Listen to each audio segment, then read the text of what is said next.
ದೇವರು ಪ್ರೀತಿಸುವ ಪ್ರೀತಿಯ ಬಿಗ್ ಜೆ ಟಿವಿ ಪ್ರಿಯ ವೀಕ್ಷಕರಿಗೆ ನಮ್ಮ ಕರ್ತನಾದ ಯೇಸು ಕ್ರಿಸ್ತನ ಹೆಸರಿನಲ್ಲಿ ನಿಮ್ಮನ್ನು ವಂದಿಸಿ ಸ್ವಾಗತ ಬಯಸ್ತಿದ್ದೇವೆ. ಬನ್ನಿರಿ, ದೇವರ ವಾಕ್ಯವನ್ನು ಇಂದು ನಾವು ಅಧ್ಯಯನ ಮಾಡಿಕೊಳ್ಳೋಣ.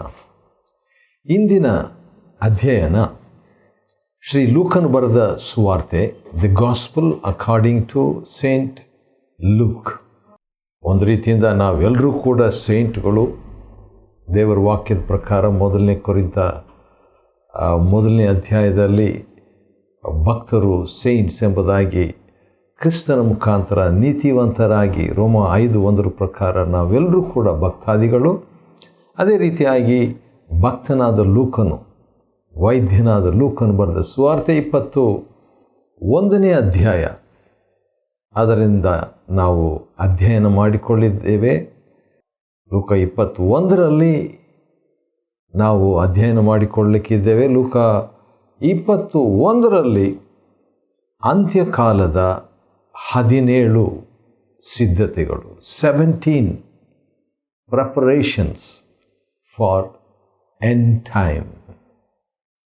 ಅಂತ್ಯಕಾಲ ಬಂದಿದೆ, ಕಡೆ ಕಾಲ ಬಂದಿದೆ, ಕಡೆ ಗಳಿಗೆ ಬಂದಿದೆ, ಕಡೆ ಗಳಿಗೆಯ ಕಡೆ ನಿಮಿಷ ಬಂದಿದೆ ಎಂಬುದಾಗೆಲ್ಲ ನಾವು ಮಾತುಗಳನ್ನು ದೇವರ ಸಂದೇಶಕರು ನೀಡುವುದರಲ್ಲಿ ಕೇಳಿದ್ದೇವೆ. ಆದ ಕಾರಣ ಈ ಅಂತ್ಯಕಾಲಕ್ಕೆ, ಕಡೆ ಗಳಿಗೆಗೆ, ಕಡೆ ನಿಮಿಷಕ್ಕೆ ಯಾವ ರೀತಿಯಾಗಿ ನಮ್ಮನ್ನು ಸಿದ್ಧ ಮಾಡಿಕೊಳ್ಬೇಕು ಎಂಬುದಾಗಿ 17 ಸಿದ್ಧತೆಗಳನ್ನು ನೋಡಿಕೊಳ್ಳೋಣ. ಬನ್ನಿರಿ, ದೇವರ ಆತ್ಮನು ನನಗೂ ನಮಗೂ ಸಹಾಯ ಮಾಡಲಿ. ಮೊದಲನೇದಾಗಿ ಯಾವ ರೀತಿಯಾಗಿ ಅಂತ್ಯಕಾಲಕ್ಕೆ ನಮ್ಮನ್ನು ಸಿದ್ಧ ಮಾಡಿಕೊಳ್ಬೇಕು ಎಂಬುದಾಗಿ ನೋಡುವಾಗ, ವೆಚ್ಚ ಮಾಡುವುದರಿಂದ, ಬೈ ಇನ್ವೆಸ್ಟ್ ಮಾಡೋದರಿಂದ. ಯಾವ ರೀತಿಯಾಗಿ ಕೆಲವರು ಬ್ಯಾಂಕ್ನಲ್ಲಿ ಹಣ ಕೂಡಿಸಿರ್ತಾರೆ, ಕೆಲವರು ಬಿಸ್ನೆಸ್ನಲ್ಲಿ, ವ್ಯಾಪಾರದಲ್ಲಿ ಅವರು ಹಣವನ್ನು ಪಾವತಿ ಮಾಡಿ ಅಥವಾ ಉಪಯೋಗಿಸಿ ರೊಟೇಟ್ ಮಾಡಿ ವೆಚ್ಚ ಮಾಡ್ತಾರೆ. ಇನ್ನು ಕೆಲವರು ಜಮೀನು ಖರೀದುಕೊಳ್ಳೋದ್ರಲ್ಲಿ, ಯಾಕಂದರೆ ಜಮೀನು ತಗೊಂಡ್ರೆ ಕೆಲವು ವರ್ಷಗಳಾದಮೇಲೆ ಅದರ ಬೆಲೆ ಬಹಳಷ್ಟು 2ರಷ್ಟು 3ರಷ್ಟು 10ರಷ್ಟು ಹೆಚ್ಚಾಗೋದ್ರಿಂದ ಅದು ಕೂಡ ಒಂದು ವಿಧವಾದ ಇನ್ವೆಸ್ಟ್ಮೆಂಟ್, ವೆಚ್ಚ ಮಾಡುವಂಥದ್ದು. ಈಗ ಅದೇ ರೀತಿಯಾಗಿ ನಾವು ಅಂತ್ಯಕಾಲಕ್ಕೆ ನಮ್ಮನ್ನು ವೆಚ್ಚ ಮಾಡಿಕೊಳ್ಳಬೇಕು ಎಂಬ ರೀತಿಯಲ್ಲಿ, ಎಂಬ ಶೈಲಿಯಲ್ಲಿ, ಎಂಬ ಬೆಳಕಿನಲ್ಲಿ ಯೇಸು ಕರ್ತನು ಅಂತ್ಯಕಾಲದ ಬಗ್ಗೆ ಮಾತನಾಡೋದಕ್ಕೆ ಮುಂಚಿತವಾಗಿ ಒಬ್ಬ ವಿಧವೆ ಕಾಣಿಕೆಯನ್ನು ಹಾಕೋದ್ರ ಬಗ್ಗೆ ನೋಡಿಬಿಟ್ಟು ಒಂದು ಕಾಮೆಂಟ್ರಿಯನ್ನು ನಮ್ಮ ಕರ್ತನಾದ ಯೇಸು ಹೇಳಿಬಿಟ್ಟು, ಹೌದು, ಬೇರೆಯವರೆಲ್ಲರೂ ಕಾಣಿಕೆ ಹಾಕಿದರು, ಅವರು ತಮಗಿರುವ ಸಮೃದ್ಧಿಯಲ್ಲಿ ಅವರು ಹಾಕಿದ್ದಾರೆ. ಆದರೆ ಈ ಬಡವಿಧವೆ ತನ್ನ ಬಡತನದಲ್ಲಿಯೂ ಕೂಡ ತನ್ನ ಜೀವನಕ್ಕೆ ಇದ್ದದ್ದನ್ನೆಲ್ಲ ಹಾಕಿದ್ದಾಳೆ. ದೇವರಿಗೆ ಆಕೆ ಇನ್ವೆಸ್ಟ್ ಮಾಡಿದ್ದು, ದೇವರ ರಾಜ್ಯದಲ್ಲಿ. ಹಾಗಾದರೆ ನಾನು ಕೂಡ ದೇವರ ರಾಜ್ಯದಲ್ಲಿ ಇನ್ವೆಸ್ಟ್ ಮಾಡಬೇಕು, ವೆಚ್ಚ ಮಾಡಬೇಕು. ಅದರಿಂದ ನಾವು ಸಮೃದ್ಧಿಯಾಗಿ ಕೊಯ್ಯಬೇಕು, ನಾಚಿಕೆ ಪಡಬಾರದು ಎಂಬುದಾಗಿ. ಎರಡನೇದಾಗಿ, ಮತ್ತು ಯೇಸು ಸ್ವಾಮಿ ತನ್ನ ಶಿಷ್ಯರ ಜೊತೆಯಲ್ಲಿ ಮಾತನಾಡ್ತಾ ಇದ್ದಾಗ ಯುಗದ ಸಮಾಪ್ತಿಯ ವಿಷಯವಾಗಿ ಅವರು ಮಾತನಾಡ್ತಾ ಇರುವಾಗ, ಅಲಂಕೃತವಾಗಿರುವಂಥ ಒಂದು ಪ್ರತಿಷ್ಠೆಯಾಗಿರುವಂಥ ದೇವಾಲಯದ ಬಗ್ಗೆ ಮಾತಾಡ್ತಾ ಇದ್ದಾರೆ.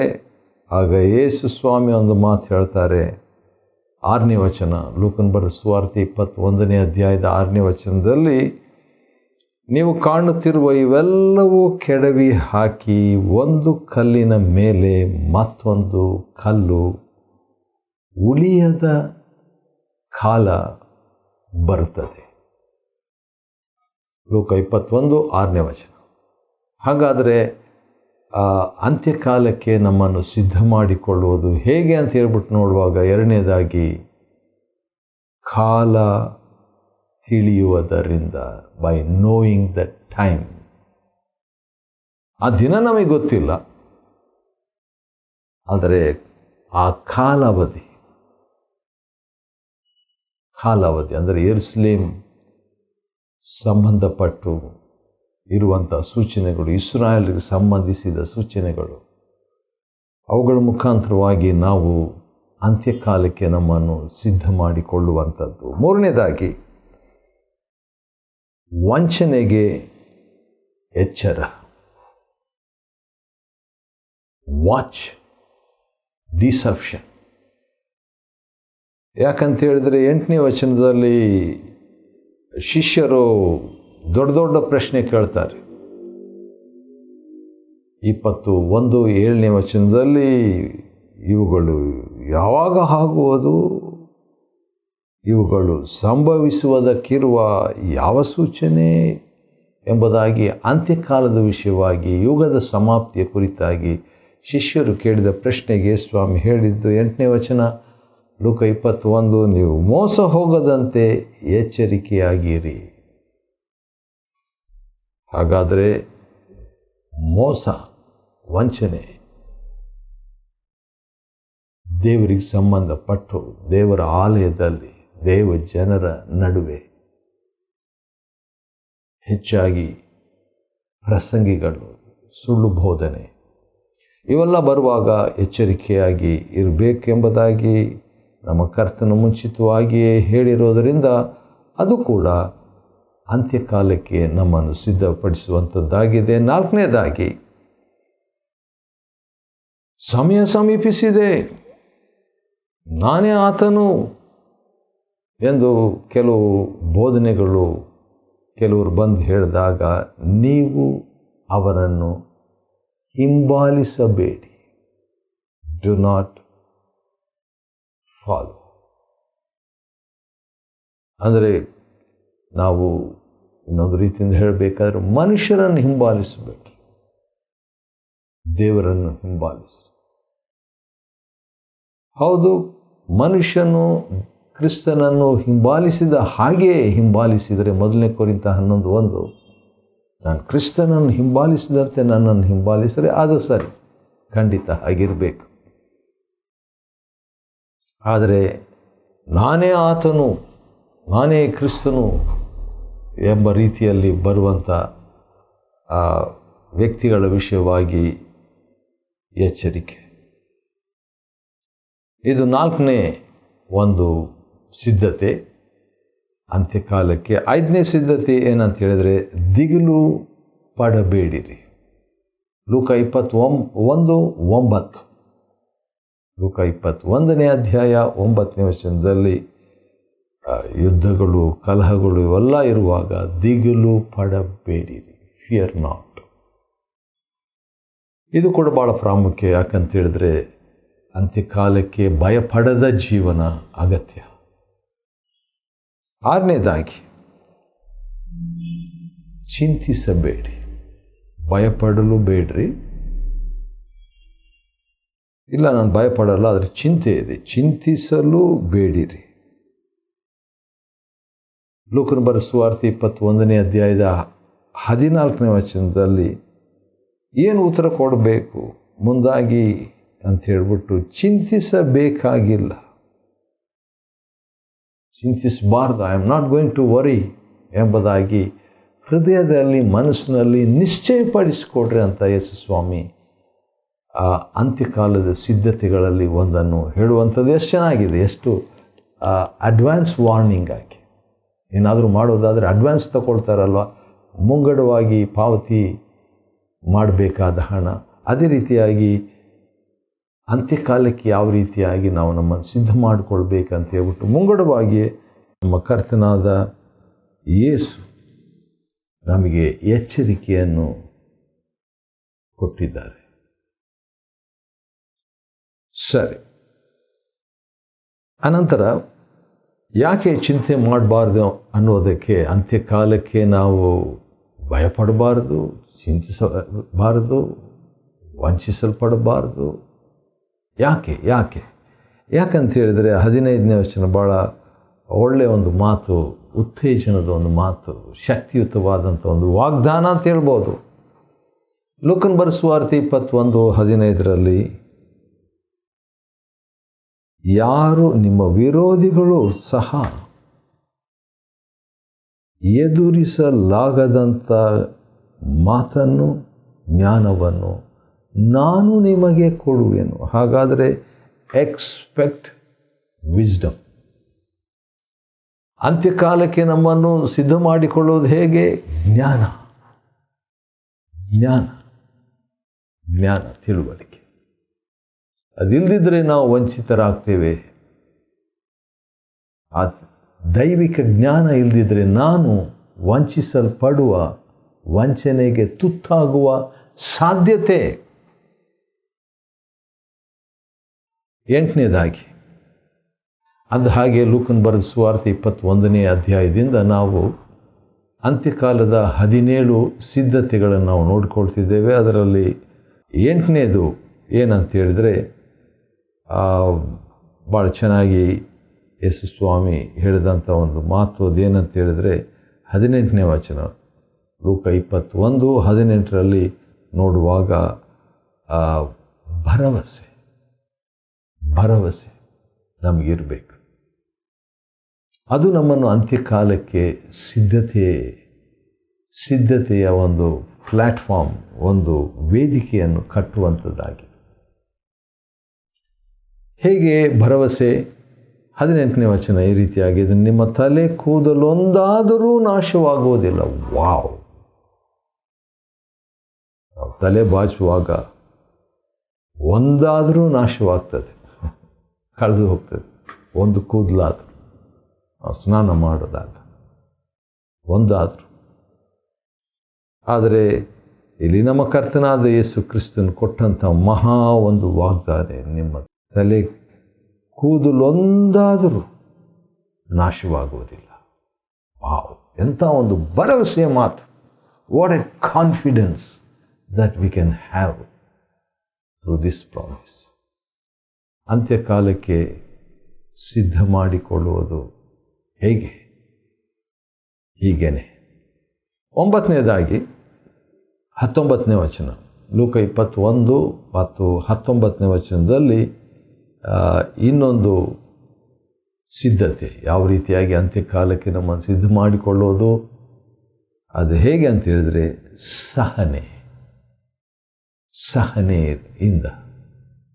ಸಹನೆಯಿಂದ. ಯಾಕಂದರೆ 19ನೇ ವಚನ ಈ ರೀತಿಯಾಗಿದೆ, ನೀವು ನಿಮ್ಮ ಸಹನೆಯಿಂದ ನಿಮ್ಮ ಪ್ರಾಣಗಳನ್ನು ಕಾಪಾಡಿಕೊಳ್ಳಿರಿ. ವಾವ್! ನಿಮ್ಮ ಸಹನೆಯಿಂದ, ನಿಮ್ಮ ತಾಳ್ಮೆಯಿಂದ ನಿನ್ನ ಆತ್ಮವನ್ನು ಅಥವಾ ನಿಮ್ಮ ಪ್ರಾಣಗಳನ್ನು ಅಥವಾ ನಿಮ್ಮ ಜೀವನವನ್ನೇ ಕಾಪಾಡಿಕೊಳ್ಳು. ಸಹನೆ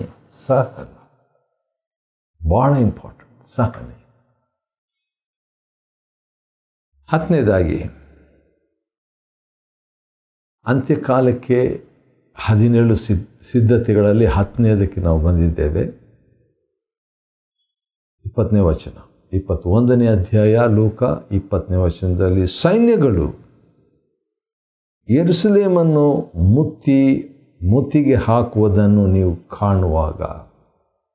ಹಾಗಾದರೆ ಯೆರೂಸಲೇಮ್ ಕೂಡ ಅಂತ್ಯಕಾಲದ ಸೂಚನೆಯನ್ನು ತಿಳಿಸುವಂಥ ಒಂದು ರಾಷ್ಟ್ರವಾಗಿದೆ.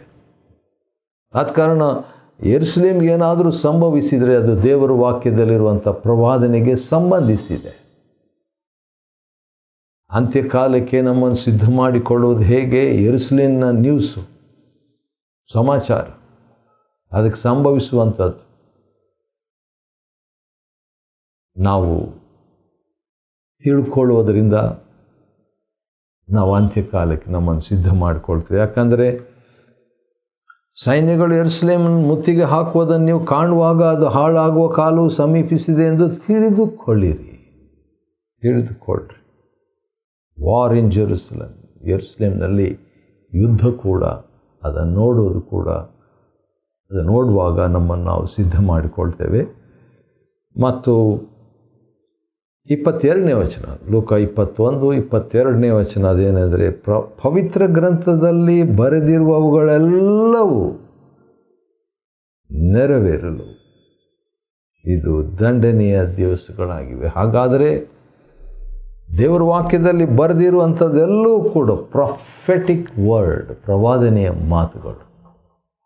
ಹಳೆ ಒಡಂಬಡಿಕೆಯಲ್ಲಿ ಬರೆದಿರುವಂಥದ್ದೆಲ್ಲವೂ ಕೂಡ, ಅದನ್ನು ಕೂಡ ನಾವು ತಿಳ್ಕೊಳ್ಬೇಕು, ಅಧ್ಯಯನ ಮಾಡಿಕೊಳ್ಬೇಕು, ಪರಿಚಯ ಮಾಡಿಕೊಳ್ಬೇಕು. ಯಾಕಂದರೆ ಅಂತ್ಯಕಾಲಕ್ಕೆ ನಾವು ಸಿದ್ಧ ಮಾಡ್ಕೋಬೇಕಾದ್ರೆ ಪ್ರವಾದನೆ ಓದಲೇಬೇಕು, ಪ್ರವಾದನೆ ಅರ್ಥ ಮಾಡಿಕೊಳ್ಳಲಿಕ್ಕೆ ಯತ್ನಿಸಬೇಕು, ಪ್ರವಾದನೆ ನಾವು ಅಧ್ಯಯನ ಮಾಡಿಕೊಳ್ಬೇಕು. 12ನೇದಾಗಿ 28ನೇ ವಚನ, ಲೂಕ 21:28ನೇ ವಚನದಲ್ಲಿ, ಈ ಸಂಗತಿಗಳು ಸಂಭವಿಸಲು ತೊಡಗುವಾಗ ತಲೆ ಎತ್ತಿ ನಿಲ್ಲಿರಿ, ಯಾಕೆಂದರೆ ನಿಮ್ಮ ವಿಮೋಚನೆಯು ಹತ್ತಿರವಾಯಿತು. ಹಾಗಾದರೆ ನಮ್ಮ ವಿಮೋಚನೆ ಹತ್ತಿರವಾಗುವುದು ಯಾವಾಗ ಅಂತ ಹೇಳಿದರೆ, ಹೌದು, ಕರ್ತನಿಗಾಗಲೇ ತಿಳಿಸಿದಂಥ ಸೂಚನೆಗಳು ಒಂದೊಂದಾಗಿ ನೆರವೇರುವಾಗ ನಾವು ತಲೆ ಎತ್ತಿ ನಿಲ್ಲಬೇಕು. ಧೈರ್ಯವಾಗಿ ಇರುವಂಥದ್ದು ಅದು ಕೂಡ ಒಂದು ಅಂತ್ಯಕಾಲದ ಸಿದ್ಧತೆ. 13ನೇ ಒಂದು ಸಿದ್ಧತೆ ಏನಂದರೆ 29ನೇ ವಚನದಲ್ಲಿ, ಅಂಜೂರದ ಮರವನ್ನು ಮತ್ತು ಇತರ ಮರಗಳನ್ನು ಗಮನಿಸಿರಿ. ಹಾಗಾದರೆ ಅಂಜೂರದ ಮರ ಅದು ಕೂಡ ಯೆರೂಸಲೇಮನ್ನು ಸೂಚಿಸ್ತದೆ, ಇಸ್ರಾಯೇಲನ್ನು ಸೂಚಿಸ್ತದೆ. ಅದು ಚಿಗುರುವಾಗ ಬೇಸಿಗೆ ಹತ್ತಿರವಾಯ್ತೆಂದು ನಿಜವಾಗಿ ತಿಳಿದುಕೊಳ್ತೀರಲ್ಲ, ಆದ ಕಾರಣ ಅದೇ ಪ್ರಕಾರ ಇವೆಲ್ಲ ಸಂಭವಿಸುವುದನ್ನು ನೀವು ಕಾಣುವಾಗ ದೇವರ ರಾಜ್ಯ ಸಮೀಪಿಸಿತು ಎಂದು ತಿಳಿದುಕೊಟ್ರು. ಹಾಗಾದರೆ ಅಂಜೂರದ ಮರ ಕೂಡ ಒಂದು ಸೂಚನೆ. 14ನೇ ಸೂಚನೆ ಏನಂತ ಹೇಳಿದರೆ, ಇವೆಲ್ಲ ನೆರವೇರುವಾಗ ಲೂಕ 21:32ನೇ ವಚನ, ಈ ಸಂತತಿಯು ಗತಿಸಿ ಹೋಗುವುದಿಲ್ಲವೆಂದು ನಾನು ನಿಮಗೆ ನಿಜವಾಗಿ ಹೇಳ್ತೇನೆ. ಹಾಗಾದರೆ ಯೆರೂಸಲೇಮ್, ಇಸ್ರಾಯೇಲ್, ಅಂಜೂರದ ಮರ ಎಂಬಂಥ ದೇಶ, ಇಸ್ರಾಯೇಲ್ ದೇಶ ಚಿಗುರುವಾಗ ಅದನ್ನು ನೋಡುವಂಥ ಸಂತತಿಯು ಅದು ಗತಿಸಿ ಹೋಗೋದಿಲ್ಲ ಎಂಬಂಥ ಸಂತತಿಯ ಒಂದು ಕಾಣುವ ಸಿದ್ಧತೆ. 15ನೇದಾಗಿ,